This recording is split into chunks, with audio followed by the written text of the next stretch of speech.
करके बैठते तो भी नहीं नाराज होते, मैंने देखा है। देवता लोग खूब सोचते हैं, पर हिंदुस्तानी बैठ जाए तो फटाक से आता है पैर में। तो इसलिए समझ के फोटो को रख लिया। फोटो के आगे दोनों हाथ रखने से वाइब्रेशन आने लगती है। और ये जो हमारे अंदर जितनी भी बाधाएं हैं, जितनी भी तकलीफें हैं, जिसके कारण हमारे वाइब्रेशन रुकते हैं, ये पंच महातत्व से आते हैं, पंच तत्वों में से आते हैं। पंच तत्व माने आप तो जानते हैं ना, पृथ्वी तत्व है, तेज है, आप है आदि। अच्छा, अभी जो कुछ में आप में बाधा है वो उसी तत्व में विलीन हो जाता है। तो आप अगर पानी का तत्व लें तो बहुत ही महत्वपूर्ण है। पानी का तत्व में थोड़ा नमक डाल दिया, तो जैसे आपने समुद्र को ही अपना लिया। समुद्र जो है गुरु स्वरूप होता है, और उसको नमस्कार करके और उसमें दोनों पैर डाल के और दोनों हाथ ऐसे करने से आपको आश्चर्य होगा, वो सारा का सारा खींच लेगा। फोटो सामने एक दीप जलाइए, दीप से आपका प्रकाश है, माने तेज तत्व है। तेज तत्व जो है उसको खींच लेता है। अग्नि से भी होता है, हर एक चीज से होता है। इसके अनेक उपाय हम लोगों ने सहयोग में पता निकाले हैं कि किस तरह से इसको, जो कुछ भी हमारे में जड़ता आ गई है, जो इम्बैलेंसेस आ गए हैं, जो संतुलन आ गया है हमारे पंच तत्वों में, उसको किस तरह संतुलन में लाना। जैसे संतुलन आ जाता है वैसे ही हमारी सब बीमारियां दूर हो जाती हैं। बहुत सीधा हिसाब है। आपके यहाँ फोटोग्राफ है, उसको आप रखिए, दोनों हाथ उसके ओर करें। जब तक उसमें से आपको ठंडी हवा नहीं आती कोई संतोष नहीं है आपको। जब आपके अंदर ठंडी हवा आने लग जाए धीरे धीरे, तब सोचना चाहिए कि हाँ भाई अभी मैं ठीक। ऐसा पड़ताला लेना चाहिए। समझ लीजिए आपको वाइब्रेशन नहीं आ रहे हैं, तो देखना चाहिए कि क्यों नहीं आ रहे हैं। अभी आपके हाथ में चमक आएगी, ये उंगली चमक रही है कि ये उंगली चमक रही है कि ये उंगली चमक रही है। इन उंगलियों से आपको पता हो जाएगा। अगर आपने किताब ली हो तो इस पे चक्र होते, उससे पता होगा कौन सा चक्र आपका पकड़ा है। उस देवता का आपको नाम लेना पड़ेगा, और वाइब्रेशंस जो है फिर से लेने से, उसका नाम लेने से आपको आश्चर्य होगा कि वो खुल गया, वो उंगली खुल गई, वो और सारे वाइब्रेशंस आना शुरू हो। इस तरह से इसकी पूरी स्टडी होनी चाहिए, इसको समझ लेना चाहिए पार होने के बाद। लेकिन अगर आप प्रोग्राम ही में नहीं आएंगे तो कैसे होगा?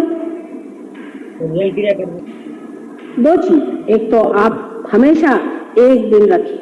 पार्टी में जाने को टाइम है, दोस्तों के यहाँ जाने को टाइम है, घूमने को टाइम है, सिनेमा को टाइम है, सब चीज को टाइम है। अपने लिए एक दिन भी नहीं।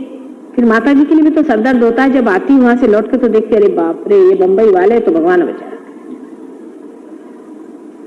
पर अभी मैं जाऊंगी राहुरी में, देखो विलेज में सब लोग सवेरे 4 बजे उठ करके रोज इन्हें ध्यान करते हैं। और वो लोग रोज शाम को सहयोग सेंटर में मिलते हैं, बोलते हैं कि आप अपन शराब के कुत्ते में तो जाने का नहीं, क्या मजा आता है आपस में। असली दोस्ती तो ये सहयोगियों की होती है। और किसकी दोस्ती होगी? असली दोस्ती होती, जान तो जान लोग दे देते हैं। बड़ा मजा आता है आपस में। जब सभी लोग पार हो गए तो फिर वो बात ही और चलती है। फिर किसी का अच्छा नहीं लगता, लगता है ये क्या छोटे बच्चों जैसे मूर्खों जैसे बातें करते हैं।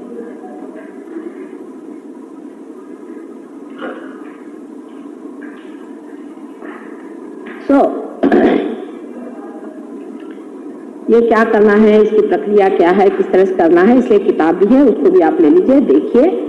और उसमें से कुछ नहीं समझ आए तो प्रोग्राम में आना, वहां लोग रहते हैं, उनसे पूछिए। काफी लोग हैं पार हुए। आपकी कुछ प्रगति हो जाएगी।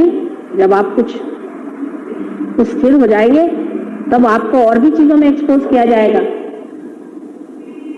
इससे और भी स्थिरता बनती जाएगी। लेकिन अगर आप डगमग हैं, अभी आपको श्रद्धा है और श्रद्धा रहेगी तो कोई नहीं कुछ बताने वाला। पर फिर उसके बाद में और भी इसके हायर स्टेट्स हैं, उसमें आप उतर सकते हैं।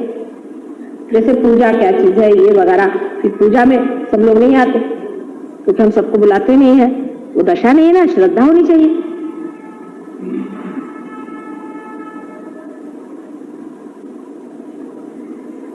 श्रद्धा के बगैर कुछ नहीं होने वाला। अभी जब तक पार नहीं हुआ तब तक भगवान माफ कर देता है। पार होने के बाद भी हाथ से वाइब्रेशन आए तो भी, 4 आदमी आपके हाथ से पार हुए तो भी, और आपकी बीमारी ठीक हो गई तो भी आपको श्रद्धा ही नहीं। हाँ, तो फिर भगवान क्या कहता है? ऐसे अश्रद्धा लोगों को भगवान क्या देगा? आपको परमात्मा को कुछ नहीं देने का। पैसा ऐसा तो आप दे नहीं सकते ना, कुछ नहीं दे सकते। सिर्फ श्रद्धा तो देना चाहिए। श्रद्धा का मतलब है अनुभव के बाद विश्वास रखना, अंधविश्वास नहीं। लेकिन जब आपने देख भी लिया, सब जान भी लिया, उसके बाद भी आपने विश्वास करते हैं, तो फिर परमात्मा को आपकी परवाह नहीं। सब जानने के बाद, देखने के बाद, सब होने के बाद भी लोग ऐसा करते। उसी से फिर रावण तैयार हुए। रावण कैसे तैयार हुए? रावण तो पार हो गया था, ब्राह्मण था, और पार होने के बाद भी उसने फिर अश्रद्धा करी, अश्रद्धा करके गलत काम शुरू कर दिए, फिर उसका देखिए क्या हाल होगा। अभी श्रद्धा का मतलब भी क्या होता है? बहुत से लोग कहते हैं कि माँ हमसे सब होता है, हम सरेंडर नहीं कर सकते। अरे क्या नहीं सरेंडर कर सकते? तुम्हारा क्या हम ले रहे हैं? क्या है आपके पास देने के लिए जो हम ले रहे हैं, जो सरेंडर नहीं कर रहे हो? बताओ तो सही। तुम्हारा अहंकार ही तो है ना। थोड़ी कह रहे कि तुम्हारा विजडम सरेंडर करो, हम तो तुमको विजडम दे रहे हैं। अगर अहंकार नहीं सरेंडर करोगे तो तुम्हारे अंदर विजडम नहीं आएगा, बेवकूफ बन जाओगे, स्टूपिड।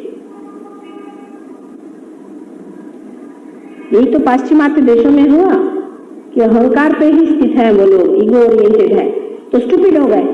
अपने यहाँ दिखाया था, नारद जी का बड़ा अच्छा वर्णन किया वाल्मीकि जी ने। एक बार वो बहुत अहंकार करके गए थे, तो मायापुरी में जाके उनका सारा अहंकार टूट गया, लेकिन वो बड़े बेवकूफ बन गए थे।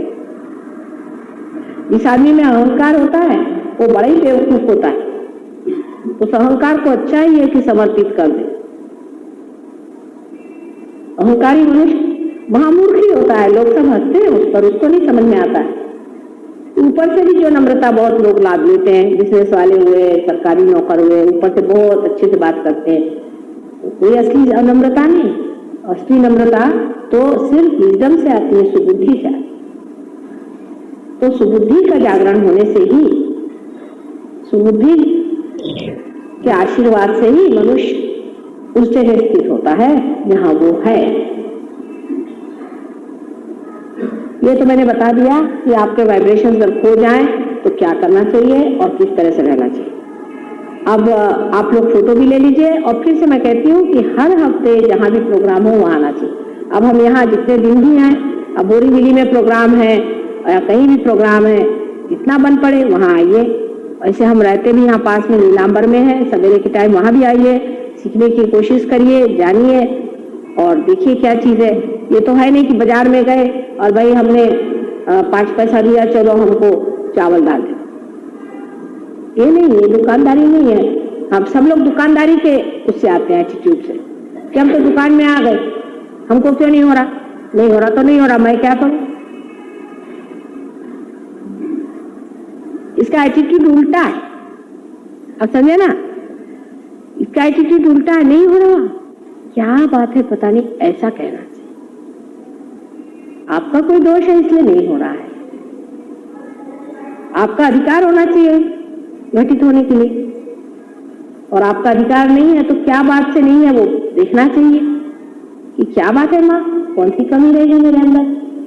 उल्टी बात है, मेरा नहीं हो रहा, मेरा नहीं हो रहा, तुम्हारा नहीं हो रहा है तो क्या किया जाए? आपका अधिकार होगा तो होना ही होगा।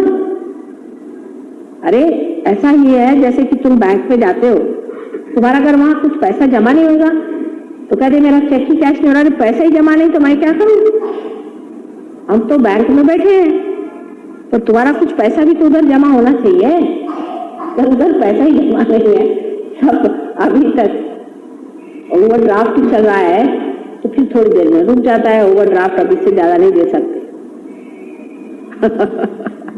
तो ये दुकान नहीं है, बैंक है। अच्छा, अब उल्टा एटीट्यूड समझ लो। अधिकतर गुरुओं के पास में दूसरी बात है, क्योंकि वो तो अपनी झोली भरते हैं,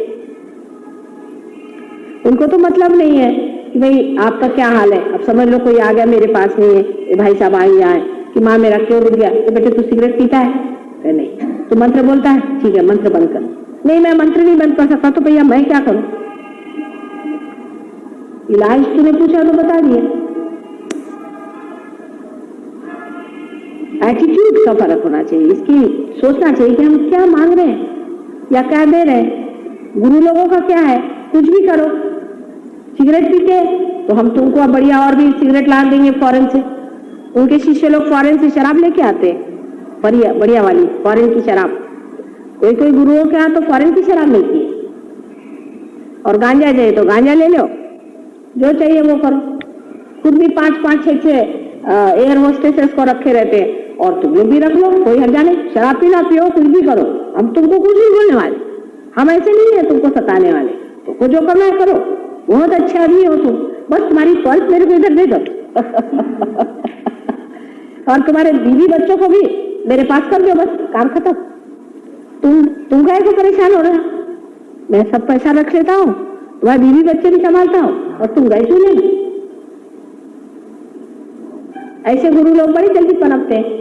माँ तो बोलती नहीं बेटी, अंदर से पूरा अंतर आना चाहिए, चेंज होना पड़ेगा, अंदर से तुमको जो हो सो होना पड़ेगा, तुम्हारी जो संपदा है वो तुमको मिलनी चाहिए, जो कुछ तुम्हारा अपना धन है उसको पाना चाहिए। माँ तो यही कहेगी, आर्टिफिशियल चीज पे मत रहो, असलियत को पाओ, सत्य पे उतरो, और सत्य पे उतरने से बढ़ के और कोई तुम्हारी सत्ता है ही नहीं, और इसी सत्ता पे रहो, इसका आनंद उठाओ, यही तो बात माँ कहेगी। तो बातें अच्छी लगती लोगों को। यहाँ कोई आप लोग से वोट थोड़ी लेने का मेरे को कि 4 दिन से तुम लोग को कुछ करती रहो, लेकिन अंत में तो मैं तुमको खुशी कर देती, क्योंकि तुम जब अपना धन पा लेते ना तब कहते कि धन्य माँ तूने हमको ये चीज दे दी जिसको हम खोज रहे। अरे बहुत से लोग मेरे को गालियां भी निकालते, तुमको नहीं मालूम, बहुत सताते भी है, बहुत से लोग सताते हैं। उनसे बोलो ना ये नहीं करो, हो गया। कलयुग है ना, कलयुग में माँ को कौन मानता है? बहुत से लोग ये भी बोलते माँ बहुत सीधे है, सब लोग आते हैं वो ऐसे ही आपका एडवांटेज उठाते। मैंने कहा उठाएंगे क्या है, कौन सा मेरा एडवांटेज उठाए? ये तो मैं करुणा में सारा कार्य कर रही हूँ, अब करुणा को तुम जानो और समझो, उससे तुम्हारा लाभ है। करुणा की नदी बह रही है, उसमें अगर डूबना है तो आ जाओ अंदर, नहीं डूबना तो अपने रास्ते जाओ। पर माँ थोड़ी सी और भी आगे बढ़ती है, बोलती बेटा आ जाओ आ जाओ, इसी तरह से दादा पुता करके उसको बुला लेती है। तो लोग को बड़ी जल्दी बुरा लग जाता है ना, बहुत जल्दी फील हो जाता है, कोई बात बोलो एकदम गुस्सा हो जाएंगे। अभी तुम अगर परफेक्ट होते तो मेरे पास आने की जरूरत क्या थी? सीधा हिसाब है, उससे कुछ दोस्त है ना, और उसको समझा के प्यार से ही मैं हटाती। कोई तुमको डंडा लेके मारती थोड़ी ना हो, जैसे और गुरु है असली वाले जो होते हैं वो चिमटा लेके बैठते हैं, पहले 10 चिमटे लगाएंगे, जो 10 चिमटे खाएगा उसको बोले चला आगे चल, उसको उल्टा टांगेंगे कुएं के ऊपर, उसके आगे फिर उधर 10 दिन रहा, फिर आगे उसको ले जा करके कहेंगे कि चल यहाँ रात में सो, उधर में 3-4 सांप छोड़ देंगे। ऐसा तो नहीं करती। शहर में तुम्हारे घर में जैसे हो वैसे ही गृहस्थी में रहते हुए ही सहयोग होता है। कहीं नहीं कहती हूँ कि जंगल जाके बैठो, कि घर छोड़ो, कि बीवी बच्चे छोड़ो, कुछ नहीं कहती हूँ।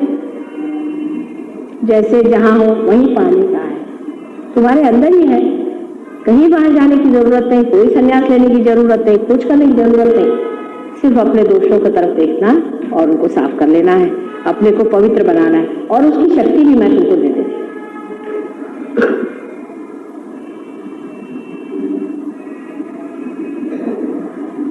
अब थोड़ा कुंडलिनी के बारे में बताती हूँ, और उसके बाद में आप लोग थोड़ा सवाल पूछना, और उसके बाद पार हो जाओ। ये मेन चीज है कि वाइब्रेशन